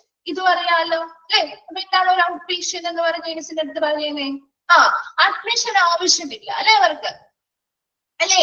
ഹോസ്പിറ്റലിൽ അഡ്മിഷൻ എടുത്തുകൊണ്ട് ട്രീറ്റ്മെന്റ് എടുക്കാത്ത ആളുകളാണ് അല്ലെ, നോട്ട് അഡ്മിറ്റഡ് ആണ് അല്ലെ, അവിടെ അഡ്മിഷൻ ഒന്നും എടുക്കുന്നില്ല, പക്ഷെ നമ്മൾ ഹോസ്പിറ്റലിൽ പോകുന്നുണ്ട് അല്ലെ. അഡ്മിഷൻ എടുക്കുന്നില്ല എന്ന് മാത്രമേ ഉള്ളൂ, ഹോസ്പിറ്റലിൽ പോകുന്നുണ്ട് അല്ലെ. അതെ, കൺസൾട്ടേഷന് വേണ്ടി നമ്മൾ ഹോസ്പിറ്റലിൽ പോകുന്നുണ്ട് അല്ലെ. സാധാരണമായിട്ട് നമ്മൾ പോകുന്നു, പോയി കൺസൾട്ടേഷൻ കഴിഞ്ഞ് മെഡിസിൻസ് വാങ്ങി അല്ലെങ്കിൽ എന്തെങ്കിലും ട്രീറ്റ്മെന്റ് കാര്യങ്ങളോ ഉണ്ടെങ്കിൽ അതെടുത്ത് നമ്മൾ തിരിച്ചു വരാണ്. ഒരു ഓവർനൈറ്റ് കെയർ നമുക്ക് അവിടെ കിട്ടുന്നില്ല, രാത്രി കാലത്തുള്ള ഒരു പരിചരണം നമുക്ക് കിട്ടുന്നില്ല അല്ലെ. അതല്ലേ ശരിക്കും ചിലപ്പോൾ നമ്മള് ചിലപ്പോൾ ചില ആളുകൾക്കൊക്കെ സെയിം ഡേ സർജറി ഒക്കെ ചെയ്യാറുണ്ട് അല്ലെ. രാവിലെ പോയിട്ട് നമുക്ക് എന്തെങ്കിലും ഇപ്പോ സർജറി ഒക്കെ കഴിഞ്ഞു കഴിഞ്ഞാൽ നമുക്ക് വൈകിട്ടോ അല്ലെങ്കിൽ രാത്രി ആവുമ്പോഴൊക്കെ നമുക്ക് തിരിച്ചു പോരാം, നമ്മൾ അവിടെ താമസിക്കുന്നില്ല. അപ്പൊ അങ്ങനെ താമസിക്കാത്ത ഏതൊരു വ്യക്തിയെയും അല്ലെങ്കിൽ ഏതൊരു പേഷ്യന്റിനെയും നമുക്ക് ഔട്ട് പേഷ്യന്റ് ആയിട്ടാണ് കൂട്ടാൻ പറ്റുന്നത് അല്ലെ. ഇപ്പൊ നോക്കിയേ, status of a patient who is not admitted to the hospital for overnight care. രാത്രികാല പരിചരണത്തിനായി ആശുപത്രിയിൽ അഡ്മിറ്റ് ആക്കാത്ത അല്ലെങ്കിൽ പ്രവേശിപ്പിക്കാത്ത പേഷ്യൻസിനെയാണ് നമ്മൾ ഔട്ട് പേഷ്യന്റ് എന്ന് പറയുന്നത്. And this can include clinic visit. നമ്മൾ ക്ലിനിക്ക് വിസിറ്റ് ചെയ്യാറുണ്ട്, അതെങ്ങനെയാ? പോകുന്നു, നമ്മൾ തിരിച്ചു പോരുന്നു അല്ലെ. കൺസൾട്ടേഷൻ കഴിഞ്ഞ് ഡോക്ടറെ കണ്ട് ആവശ്യമായിട്ടുള്ള കാര്യങ്ങളൊക്കെ ചെയ്ത് നമ്മൾ തിരിച്ചു പോരുകയാണ് ചെയ്യുക അല്ലെ. സെയിം ഡേ സർജറി ഇല്ലെ, നേരത്തെ പറഞ്ഞ പോലെ തന്നെ സെയിം ഡേ നമുക്ക് സർജറി കഴിഞ്ഞ് തിരിച്ചു പോരാവുന്ന അവസ്ഥകളുണ്ട് അല്ലെ. ഇപ്പോ ഈ കണ്ണിന്റെ ഒക്കെ ട്രീറ്റ്മെന്റ് സർജറി കാര്യങ്ങളൊക്കെ എങ്ങനെയാണ്? സെയിം ഡേ തന്നെ പോരുന്നതൊക്കെ ഉണ്ട് അല്ലെ. അപ്പൊ അങ്ങനെ എന്തെങ്കിലും ചെറിയ രീതിയിലുള്ളതോ അല്ലെങ്കിൽ ചെറിയ സർജറിയോ കാര്യങ്ങളോ മൈനർ സർജറി ഒക്കെ ആണെങ്കിൽ സെയിം ഡേ തന്നെ ഹോസ്പിറ്റലിൽ നിന്ന് വിടാറുണ്ട്. അപ്പൊ അങ്ങനെയുള്ള സർജറികളാണെങ്കിലും അത് ഔട്ട് പേഷ്യന്റ് ആയിട്ട് അവരെ കണക്കാക്കുന്നുള്ളൂ. And one day emergency room visit. ഇപ്പൊ നമ്മൾ എന്തെങ്കിലും ബുദ്ധിമുട്ടുകളായിട്ട് ഒരു എമർജൻസി റൂമിലേക്ക് ഒരു വയറുവേദനയായിട്ടോ അല്ലെങ്കിൽ ഒരു നെഞ്ചുവേദനയായിട്ടോ നമ്മൾ പോയി വിചാരിക്കാം.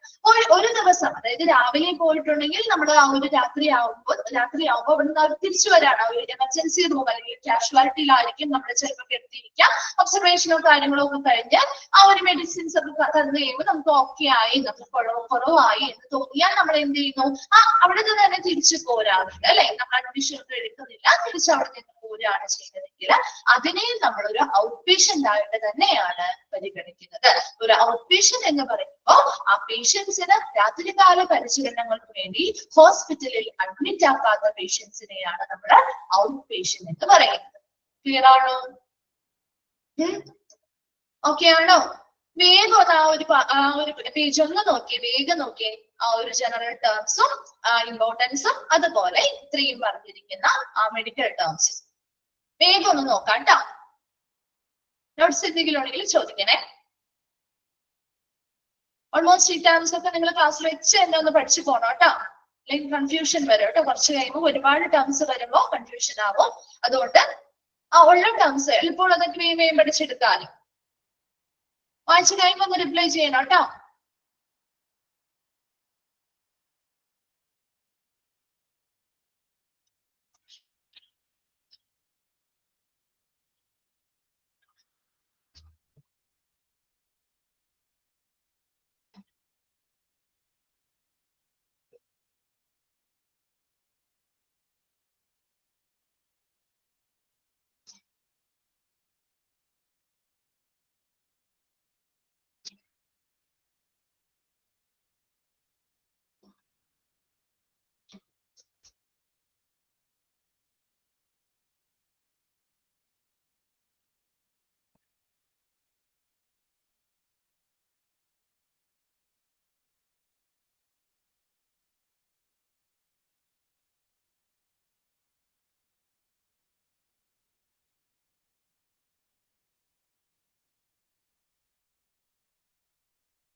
വായിച്ചു കഴിഞ്ഞോ? ക്ലിയർ ആണോ?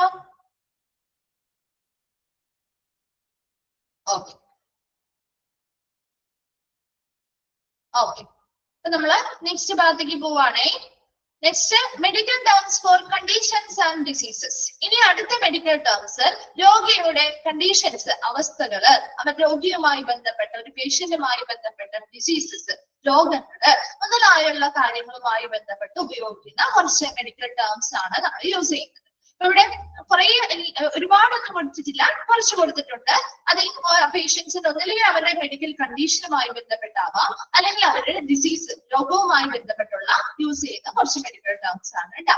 അപ്പൊ അതില് അറിയാത്തതുണ്ടാവാം, കൂടുതലും ചിലപ്പോൾ അറിയാത്തവയായിരിക്കും, കുറച്ച് അറിയാവുന്നവയും ഉണ്ടാവും കേട്ടോ. അപ്പൊ ഓൾറെഡി നമ്മൾ പഠിച്ച കാര്യങ്ങളിൽ നിന്നുള്ള ചില ടേംസ് ഒക്കെ ഉണ്ടാവും, ചിലത് നമുക്ക് പുതിയതായിരിക്കും. ഓക്കെ, അപ്പൊ നോക്കിയേ, ഫസ്റ്റ് വൺ ആണ് എബ്രേഷൻ. കേട്ടിട്ടുണ്ടോ എബ്രേഷൻ? കേട്ടിട്ടുണ്ട് ഈ ഒരു ടേം? ഇല്ല. ഓക്കെ, മലയാളം പറഞ്ഞാൽ നിങ്ങൾക്ക് മനസ്സിലാകുമായിരിക്കും. നമ്മുടെ കയ്യോ കാലോ ഒക്കെ എവിടെയെങ്കിലും ഒരയാറില്ലേ? വല്ല ഭിത്തിയിലോ അല്ലെങ്കിൽ എവിടെയെങ്കിലും തട്ടുമ്പോഴോ ഉരഞ്ഞു പൊട്ടാറില്ലേ? ആ അതിനെയാണ് ശരിക്കും എബ്രേഷൻ എന്ന് പറയുന്നത്. ഉരച്ചിലുണ്ടാവുക നമ്മുടെ ശരീരത്തില്. The scrap that typically only affects the skin that can usually be treated at home. ഈ ഒരു ഒരയിലുണ്ടാവും. അപ്പൊ നമ്മുടെ എന്തെങ്കിലും ഒരു ഭിത്തിയിലോ എവിടെയെങ്കിലും കൊണ്ട് നമ്മൾ കയ്യൊന്ന് ഉരസിച്ചായിരിക്കും ഉരഞ്ഞു. അപ്പൊ നമ്മുടെ ആ ഒരു സ്കിന്നിനല്ലേ അത് ബാധിക്കുന്നത്, അല്ലെങ്കിൽ ഡീപ്പായിട്ട് ബാധിക്കാറുണ്ടോ? ആ ഒരു പുറമേയുള്ള സ്കിന്നിന് അല്ലെങ്കിൽ നമ്മുടെ ആ ഒരു പുറമേയുള്ള തൊലിക്കാണ് അത് ബാധിക്കുന്നത് അല്ലെ? ആണോ? അതെ. അപ്പൊ അതിന് നമുക്ക് പ്രത്യേകമായിട്ട് ഹോസ്പിറ്റലിൽ പോയി വലിയ രീതിയിലുള്ള ട്രീറ്റ്മെന്റോ കാര്യങ്ങളോ ആവശ്യമായിട്ട് വരുന്നുണ്ടോ? നമുക്കത് വീട്ടിൽ വെച്ച് തന്നെ നമുക്ക് ആവശ്യമുള്ള നമുക്കൊന്ന് ഡ്രസ് ചെയ്ത് അല്ലെങ്കിൽ നമുക്കൊന്ന് എന്താണ് ഒരു ഡെറ്റോളോ കാര്യങ്ങളോ വെച്ചൊന്ന് തുടച്ച് ജസ്റ്റ് ഒന്നോ രണ്ടോ ദിവസം കഴിഞ്ഞാൽ പെട്ടെന്ന് അതോളം അല്ലെ? നമുക്ക് ആ വീട്ടിൽ വെച്ച് തന്നെ അത് എന്ത് ചെയ്യാൻ പറ്റും? ട്രീറ്റ് ചെയ്യാനായിട്ട് സാധിക്കും. അപ്പൊ ആ ഒരു കണ്ടീഷനെയാണ് എബ്രേഷൻ എന്ന് പറയുന്നത്. എബ്രേഷൻ എന്ന് പറഞ്ഞാൽ എന്താ? ഉരച്ചിലുണ്ടാവുക അല്ലെങ്കിൽ ഉരസിലുണ്ടാവുക എന്നുള്ളതാണ് അതിന്റെ അർത്ഥം വരുന്നത്. typically only affect the skin and can usually be treated at home. ഇതെന്താണ് ശരിക്കും? ഒരു ഉരസുക. എന്താണ്? നമ്മുടെ typically only affect the skin. നമ്മുടെ സ്കിന്നിനെ അല്ലെങ്കിൽ തൊലിയെ മാത്രം അല്ലെങ്കിൽ നമ്മുടെ ചർമ്മത്തെ, സാധാരണയായിട്ട് നമ്മുടെ ചർമ്മത്തെ മാത്രം ബാധിക്കുന്ന രീതിയിലുള്ള ഉരസൽ അല്ലെങ്കിൽ ഉരച്ചിലിനെയാണ് ശരിക്കും എബ്രേഷൻ എന്ന് പറയുന്നത്. And can usually be treated at home. ഇത് നമുക്ക് സാധാരണയായിട്ട് നമ്മുടെ വീട്ടിൽ വെച്ച് തന്നെ നമുക്ക് ചികിത്സിച്ച് മാറ്റാവുന്നതാണ്. ക്ലിയർ ആണോ? എബ്രേഷൻ ക്ലിയർ ആണോ? ഓക്കെ. രണ്ടാമത്തതാണ് അബ്സസ്. അബ്സസ് കേട്ടിട്ടുണ്ടോ? പഴുപ്പ്. അബ്സസ് എന്ന് പറഞ്ഞാൽ പ്രധാനമായിട്ടും പഴുപ്പാണ്. അതിന്റെ tender pus-filled pocket usually due to infection. ഇപ്പൊ നമുക്ക് ഇൻഫെക്ഷനോ കാര്യങ്ങളോ വരുന്ന സമയത്ത് ആ ഒരു ഭാഗത്ത് പഴുപ്പ് വന്ന് എന്താണ് ഒരു പോക്കറ്റ് പോലെ ഫിൽ ചെയ്യാറുണ്ട് അല്ലെ?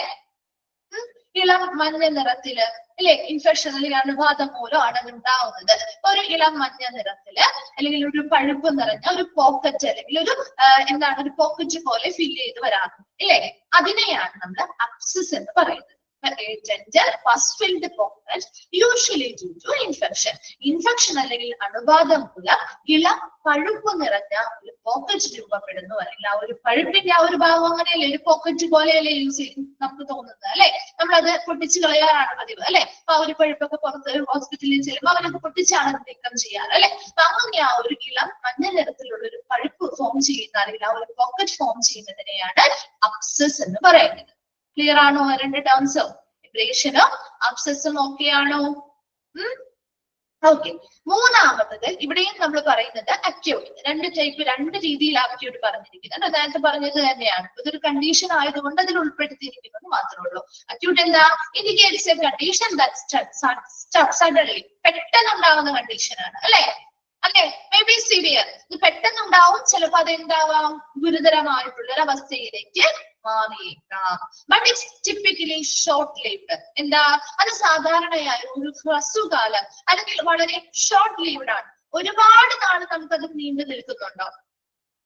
ഒരു അക്യൂട്ട് കണ്ടീഷൻ പെട്ടെന്ന് വന്നു, അതിനനുസരിച്ച് നമ്മൾ ട്രീറ്റ്മെന്റ് കൊടുത്താല് അത് നമ്മൾ നോർമൽ കണ്ടീഷനിലേക്ക് വരും അല്ലെ.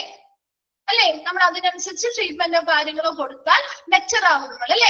നോർമൽ കണ്ടീഷനിലേക്ക് നമ്മൾ തിരിച്ചു വരാൻ സാധിക്കും. അതുകൊണ്ട് തന്നെ നീണ്ട നാൾ നീണ്ടു നിൽക്കുന്നതാണെങ്കിൽ നമ്മൾ അതിന് എന്താ പറയാ? ലോങ് ടേം ആയിട്ട് അത് നമ്മുടെ ആ ഒരു എഫക്ട് നീണ്ടു നിൽക്കുകയാണെങ്കിൽ അത് ഏത് കണ്ടീഷൻ എന്നാ പറയാ? ഇതോടൊപ്പം തന്നെ മറ്റൊരു കണ്ടീഷൻ നമ്മൾ പഠിച്ചിട്ടുണ്ടല്ലോ. വെരി ഗുഡ്, ക്രോണിക് അല്ലെ. അപ്പൊ അതിന് ക്രോണിക് എന്ന് പറയാം, ഇതിനെ അക്യൂട്ട് എന്ന് പറയും. അക്യൂട്ടും ക്രോണിക്കും തമ്മിലുള്ള പ്രധാന വ്യത്യാസമാണ് അക്യൂട്ട് എന്ന് പറയുമ്പോൾ പെട്ടെന്ന് ഉണ്ടാവുന്ന ഒരു അവസ്ഥയാണ്. പക്ഷെ ക്രോണിക് അങ്ങനെയാണോ? പെട്ടെന്ന് ഉണ്ടാവുന്ന ഒരു അവസ്ഥയാണോ ക്രോണിക്? ആണോ? അല്ല.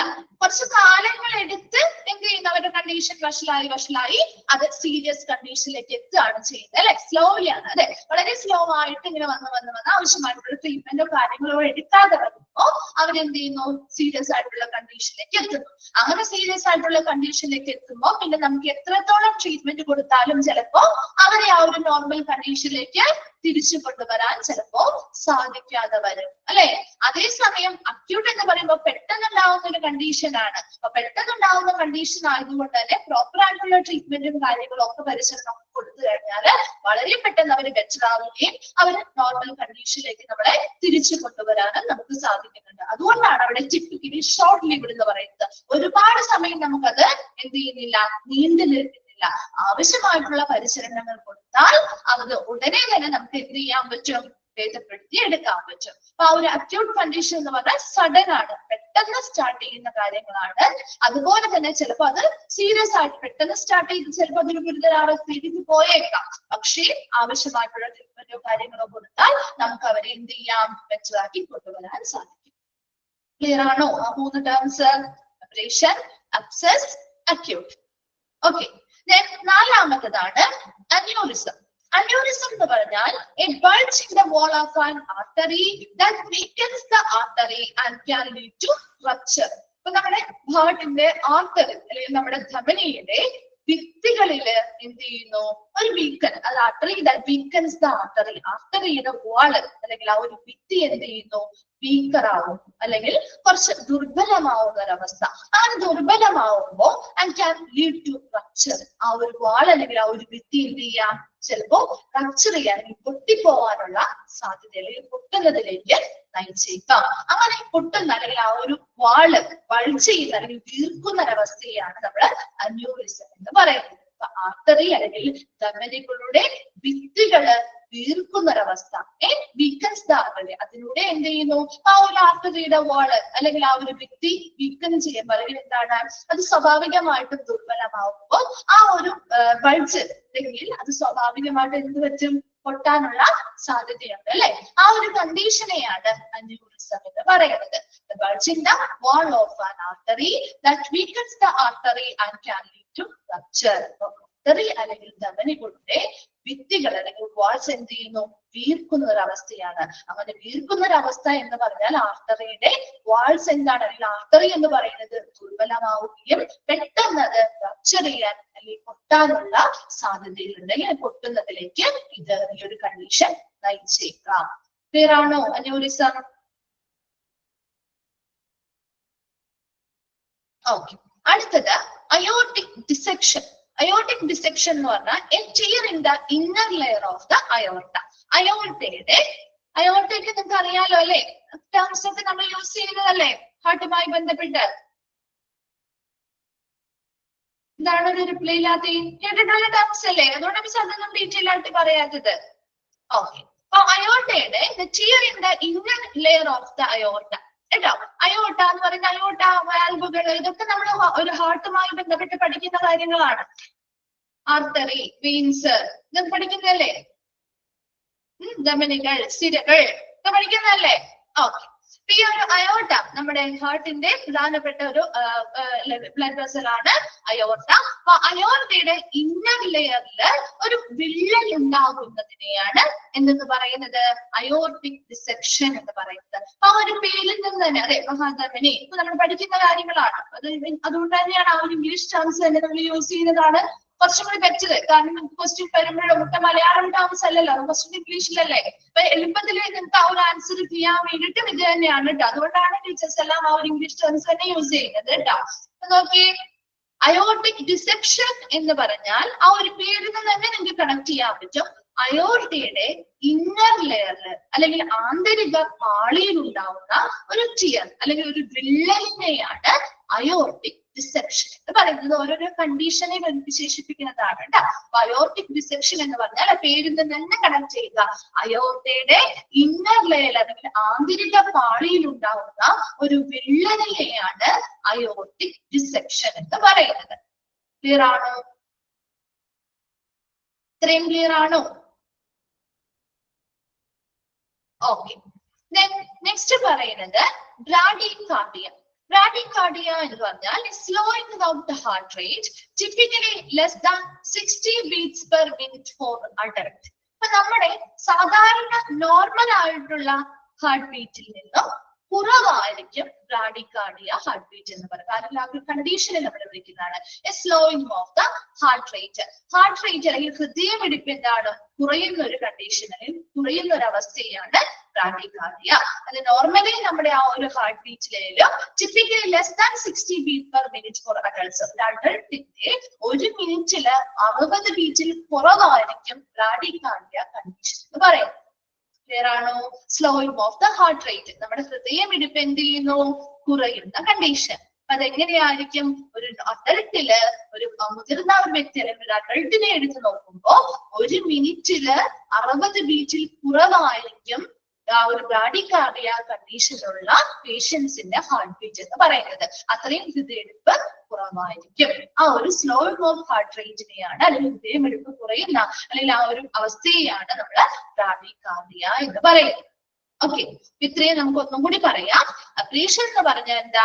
നമ്മുടെ നോർമലി സാധാരണയായിട്ട് നമ്മുടെ സ്കിന്നിനെ ബാധിക്കുന്ന എന്താണ്? ചർമ്മത്തെ അല്ലെങ്കിൽ നമ്മുടെ ചർമ്മത്തെ ബാധിക്കുന്ന ഒരു ഉരച്ചിലിനെ അല്ലെങ്കിൽ ഉരസലിനെയാണ് നമ്മൾ എബ്ലേഷൻ എന്ന് പറയുന്നത്. സാധാരണയായിട്ട് നമ്മൾ വീട്ടിൽ വെച്ച് തന്നെ സ്ക്രാപ്പ് എന്ന് പറഞ്ഞാൽ ഉരസുക എന്നുള്ളൊരു മീനിങ് ആണ് കേട്ടോ.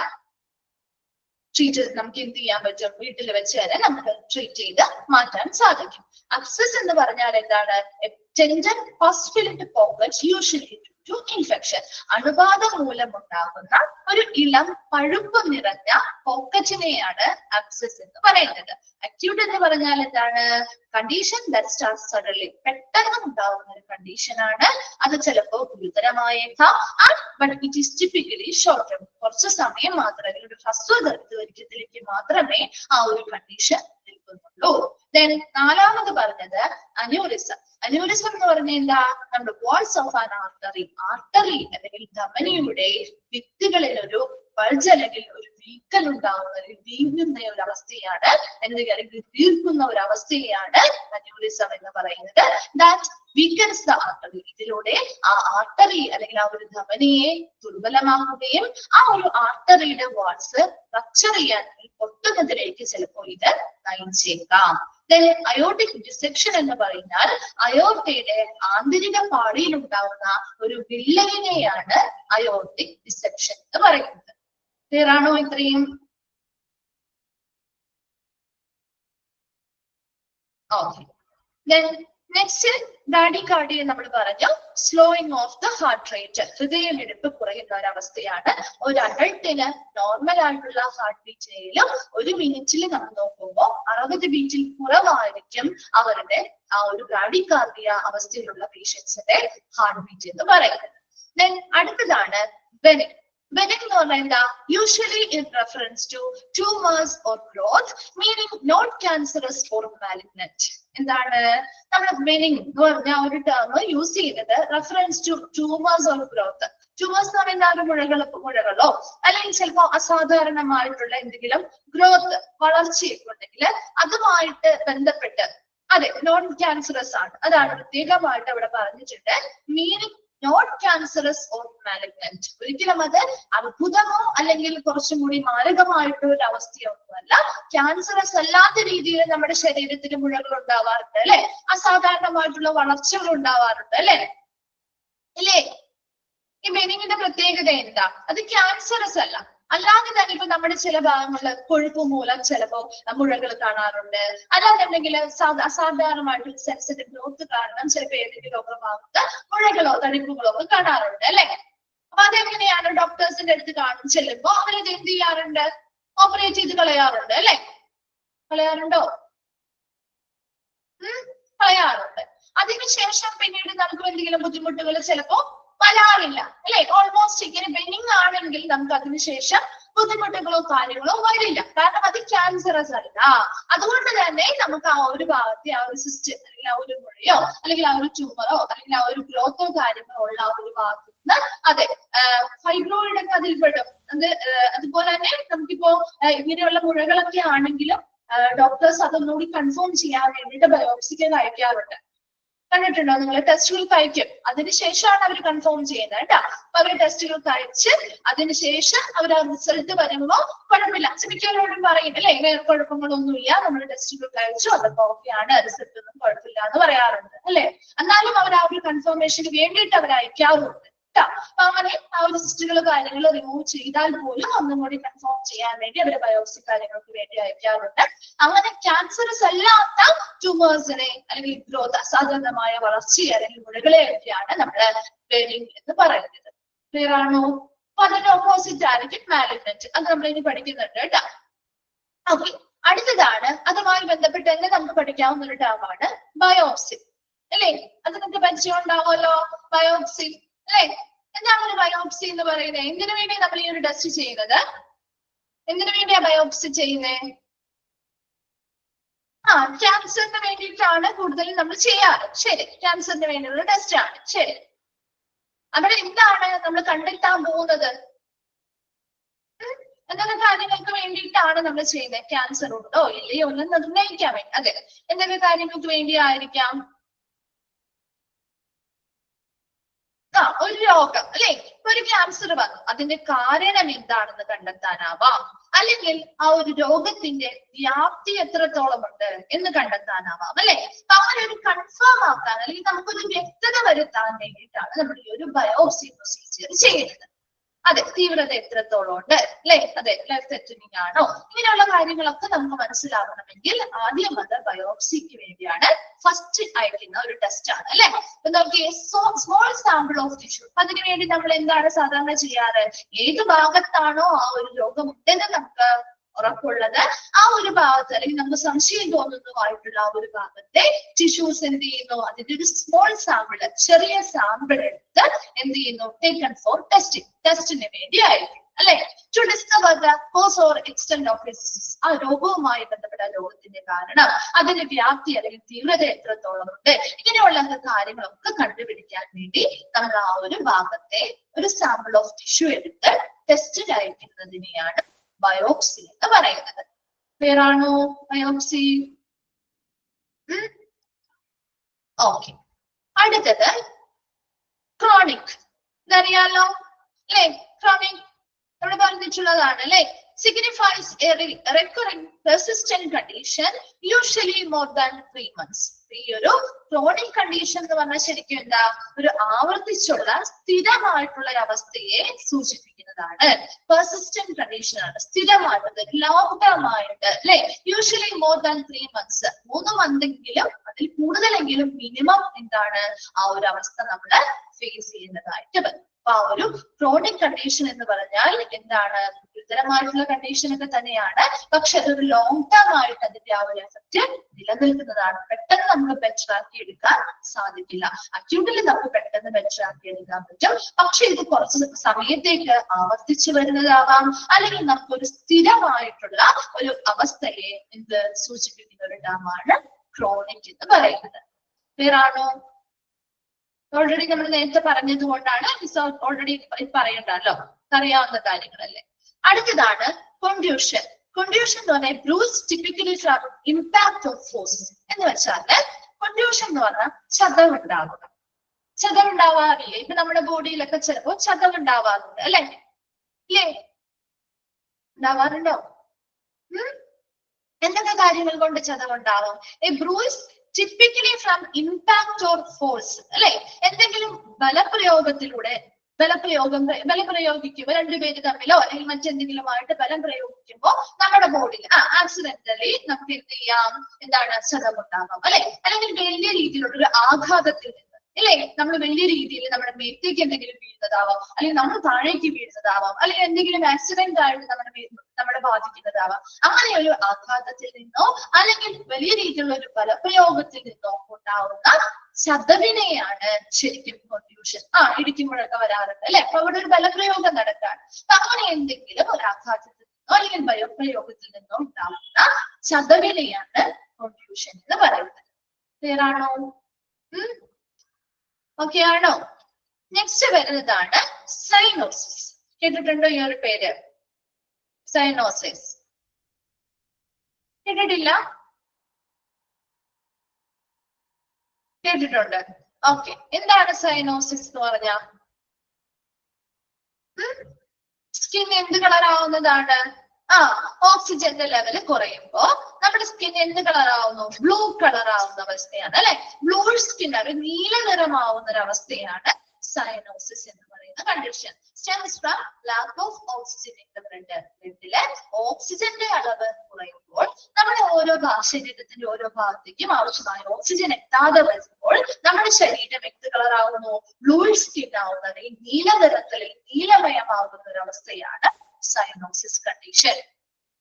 ക്ലിയർ ആണോ? ഓക്കെ, അടുത്തതാണ് ഡയഗ്നോസിസ്. ഇത് നമ്മൾ യൂസ് ചെയ്യാറുള്ളതാണ് അല്ലെ? ഒരു ടേം അല്ലേ ഡയഗ്നോസിസ്? യൂസ് ചെയ്യുന്ന ടേം അല്ലേ? എന്താണ് ഇതിനു വേണ്ടി ഡയഗ്നോസിസ് ചെയ്യുന്നത്? രോഗനിർണയം നടത്തുക അല്ലെ? അത് എന്തൊക്കെ കാര്യങ്ങളാണ് നമ്മൾ ഒരു ഡയഗ്നോസിസ് വഴി ചെയ്യുന്നത്? എന്തൊക്കെ ഏത് കണ്ടീഷൻ ആണ് എന്ന് നമുക്ക് വിലയിരുത്താൻ പറ്റും. ശരിയാണ്, ഏത് കണ്ടീഷൻ ആണ്, ഏത് രോഗമാണ് അല്ലെ, എന്തെങ്കിലും ഏത് ഡിസോർഡർ ആണ്, ഇങ്ങനെയുള്ള കാര്യങ്ങളൊക്കെ നമുക്ക് കൃത്യമായിട്ട് വിലയിരുത്താൻ സിംറ്റംസ്, അതിന്റെ ലക്ഷണങ്ങള്, അതിനുവേണ്ടി പല പല ടെസ്റ്റുകൾ കാര്യങ്ങൾ നമ്മൾ ചെയ്യാറുണ്ട്. മറ്റു ഘടകങ്ങള് ഇങ്ങനെയുള്ള എല്ലാം കൂടി നമ്മൾ ഡയഗ്നോസിസ് അല്ലെങ്കിൽ രോഗനിർണയം എന്നുള്ള ഒരു പേരിൽ തന്നെയാണ് നമ്മൾ അറിയപ്പെടുന്നത്. പലതരത്തിലുള്ള സിംറ്റംസ് എക്സാമിനേഷൻ ചെയ്യുന്നു, അതിനനുസരിച്ച് ടെസ്റ്റുകൾ പലത് ചെയ്തു നോക്കുന്നു അല്ലെ? അതുമായി ബന്ധപ്പെട്ട പല പല പ്രൊസീജിയേഴ്സ് കാര്യങ്ങൾ ചെയ്യുന്നു. അപ്പൊ അതെല്ലാം ഡയഗ്നോസിസിൽ ഉൾപ്പെടുന്നതാണ്. ശരിക്കും ഡയഗ്നോസിസ് എന്ന് പറഞ്ഞാൽ ശരിക്കും എന്താ? ആ ഒരു രോഗാവസ്ഥ എന്താണ്, ആ രോഗം എന്താണ്, അതുപോലെ വൈകല്യങ്ങളോ കാര്യങ്ങളോ ഉണ്ടെങ്കിൽ അതെന്താണ്, അങ്ങനെയുള്ള കാര്യങ്ങളൊക്കെ വിലയിരുത്തുന്നതിലൂടെ നമുക്ക് രോഗലക്ഷണങ്ങൾ, അതുമായി ബന്ധപ്പെട്ട് എന്തൊക്കെ പരിശോധനകൾ നടത്തണം, മറ്റു ഘടകങ്ങൾ എന്തൊക്കെയാണ്, ഇങ്ങനെയുള്ള കാര്യങ്ങളൊക്കെ നമുക്ക് മനസ്സിലാക്കിയെടുക്കാൻ സാധിക്കും. സൈനോസിസോ? സൈനോസിസ് എന്ന് പറഞ്ഞാൽ നമ്മുടെ രക്തത്തിലെ ഓക്സിജന്റെ അളവ് കുറയുന്നത് മൂലം നമ്മുടെ ചർമ്മം അല്ലെങ്കിൽ നമ്മുടെ സ്കിൻ എന്ത് ചെയ്യുന്നു? നീല നിറഞ്ഞ ഒരു ബ്ലൂ സ്കിൻ ആയിട്ട് മാറുന്ന ഒരു അവസ്ഥയാണ് സൈനോസിസ് എന്ന് പറയുന്നത്. ക്ലിയർ ആണോ? സൈനോസിസ് മനസ്സിലായോ? ഡയഗ്നോസിസ് എന്ന് പറഞ്ഞാൽ എന്താ? രോഗനിർണയം അല്ലെ? രോഗനിർണയം നടത്തുക എന്ന് പറഞ്ഞാൽ ഐഡന്റിഫിക്കേഷൻ ഓഫ് കണ്ടീഷൻ. ആ ഒരു രോഗിയുടെ രോഗാവസ്ഥ എന്താണ്, ഏത് രോഗമാണ്, അല്ലെങ്കിൽ അവർക്ക് എന്തെങ്കിലും ഡിസോർഡർ ആണ്, എന്തെങ്കിലും വൈകല്യമാണോ, ഇങ്ങനെയുള്ള കാര്യങ്ങളൊക്കെ കൃത്യമായിട്ട് ബൈ ഇവാലുവേഷൻ എന്ത് ചെയ്യുന്നു? കൃത്യമായി എന്ത് ചെയ്യുന്നു? കണ്ടെത്തുന്നു. എന്തിലൂടെ? എന്തൊക്കെ വിശകലനം ചെയ്ത? അവരുടെ സിംറ്റംസ് പരിശോധിക്കുന്നു അല്ലെ? അവർ പല പല ടെസ്റ്റുകളിലൂടെ അവർ കടത്തിവിടുന്നു. മറ്റ് പല ഫാക്ടേഴ്സും കണക്കിലെടുത്തുകൊണ്ട് അത് വിലയിരുത്തി അവരുടെ രോഗാവസ്ഥ എന്താണ്, രോഗം എന്താണ്, അവരുടെ വൈകല്യമോ ഡിസോർഡറോ കാര്യങ്ങളോ ഉണ്ടെങ്കിൽ അതെന്താണെന്നൊക്കെ കണ്ടെത്തുന്ന ആ ഒരു പ്രൊസീജിയറിനെ അല്ലെങ്കിൽ ആ ഒരു നടപടിക്രമത്തെയാണ് നമ്മുടെ ഡയഗ്നോസിസ് എന്ന് പറയുന്നത്. ഇതൊക്കെ നമ്മൾ ഓൾറെഡി ഉപയോഗിക്കുന്ന ടേംസ് ആണ് അല്ലെ? ഓക്കെ ആണോ ഡയഗ്നോസിസ്? നെക്സ്റ്റ് വരുന്നത് ത്രോംബോസിസ്. ത്രോംബോസിസ് എന്താണ്? ബ്ലഡ് ക്ലോട്ട് അല്ലേ? അത് കേട്ടതാണല്ലോ. ഈ ഒരു ടേമൊക്കെ ത്രോംബോസിസ് ഒക്കെ കേട്ടിട്ടില്ലേ? ബ്ലഡ് ബാങ്ക് ഒക്കെ പഠിച്ച സമയത്ത് കേട്ടിട്ടില്ലേ? ഓക്കെ. അപ്പൊ blood clot within A blood vessel that affects normal blood flow. എന്താ? ബ്ലഡ് വെസലിൽ ഉണ്ടാവുന്ന ഒരു ബ്ലഡ് ക്ലോട്ടിനെ അല്ലെങ്കിൽ രക്തം കട്ട പിടിക്കുന്നതിനെയാണ് നമ്മൾ ത്രോംബോസിസ് എന്ന് പറയുന്നത്. അങ്ങനെ ഒരു ബ്ലഡ് വെസലില് ഒരു ബ്ലഡ് ക്ലോട്ട് ഉണ്ടായി അല്ലെങ്കിൽ ഒരു രക്തം കട്ട പിടിച്ചാൽ that affects normal blood flow. ആ ഒരു ബ്ലഡ് വെസലിലൂടെ നോർമൽ ആയിട്ടുള്ള ഒരു ബ്ലഡ് ഫ്ലോ നടക്കുമോ? നോർമൽ ആയിട്ട് ബ്ലഡ് ഫ്ലോ നടക്കുമോ? ഇല്ല അല്ലെ? അതുകൊണ്ട് തന്നെ അത് ആ ഒരു നോർമൽ ബ്ലഡ് ഫ്ലോയെ ബാധിക്കുകയും ചെയ്യും. ഒരു ത്രോംബോസിസ് എന്ന് പറഞ്ഞാൽ a blood clot within a blood vessel that affects normal blood flow. ഒരു ബ്ലഡ് വെസലിനെ ബാധിക്കുന്ന ബ്ലഡ് ക്ലോട്ടിനെ അല്ലെങ്കിൽ രക്തം കട്ടപിടിക്കുന്ന അവസ്ഥയാണ് ത്രോംബോസിസ് എന്ന് പറയുന്നത്. അങ്ങനെ ഒരു ബ്ലഡ് വെസലിൽ രക്തം കട്ടപിടിച്ചാൽ ആ ഒരു ബ്ലഡ് വെസലിലൂടെയുള്ള ആ ഒരു ബ്ലഡിന്റെ നോർമൽ ഫ്ലോയിലേക്ക് ബാധിക്കുകയും ചെയ്യും. ക്ലിയർ ആണോ? നെക്സ്റ്റ് വരുന്നതാണ് എഡിമ. എഡിമ കേട്ടിട്ടുണ്ടോ? കേട്ടിട്ടുണ്ടോ? അതെ, നീര് വെക്കുന്ന ഒരവസ്ഥ അല്ലെ? കാലിലോ കയ്യിലോ ഒക്കെ നമ്മൾ നീര് വെക്കാറുണ്ട് അല്ലെ? ഫ്ലൂയിഡ് അക്യുമുലേഷൻ അല്ലെ? ആ ഒരു നീര് വെക്കുന്ന അവസ്ഥയാണ് oedema. Swelling caused by fluid accumulation. Fluid accumulate ചെയ്യുന്ന അല്ലെങ്കിൽ ദ്രാവകത്തിന്റെ ശേഖരണം മൂലം ഉണ്ടാകുന്ന ഒരു വീക്കം അല്ലെങ്കിൽ ആ ഒരു എഡിമ, സ്വെല്ലിങ്ങിനെ അല്ലെങ്കിൽ ആ ഒരു വീക്കത്തെയാണ് ശരിക്കും എഡിമ എന്ന് പറയുന്നത്. ചിലപ്പോൾ എന്തെങ്കിലും ഇൻഫെക്ഷൻ മൂലം ഒക്കെ ആവാം ആ ഒരു ഫ്ലൂയിഡ് അക്യുമുലേഷൻ. പലതരത്തിലുള്ള എഡിമാസ് ഉണ്ട് കേട്ടോ. പൾമണറി എഡിമ പല രീതിയിലുള്ളതുണ്ട്. നമുക്കിവിടെ ജസ്റ്റ് ജനറൽ ആയിട്ട് എന്താണ് ഒരു എഡിമ എന്നൊരു ടേം മാത്രമേ യൂസ് ചെയ്യുന്നുള്ളൂ. അതിനുവേണ്ടി swelling caused by fluid accumulation, ദ്രാവകം എന്ത് ചെയ്യുന്നു? ശേഖരിക്കുന്നത് മൂലം ഉണ്ടാകുന്ന ഒരു വീക്കത്തെ അല്ലെങ്കിൽ ഒരു സ്വെല്ലിങ്ങിനെയാണ് നമ്മൾ എഡിമ എന്ന് പറയുന്നത്. ഓക്കെ, ഇത്രയും വരെയും നെക്സ്റ്റ് ക്ലാസ്സിൽ വരുമ്പോ ഒന്ന് വായിച്ചിട്ട് വരാം കേട്ടോ. ഡൗട്ട്സോ കാര്യങ്ങളോ ഉണ്ടെങ്കിൽ ചോദിക്കാം. അപ്പൊ ബാക്കി നമുക്ക് നെക്സ്റ്റ് ക്ലാസ്സിൽ എടുക്കാം കേട്ടോ. Okay, thank you.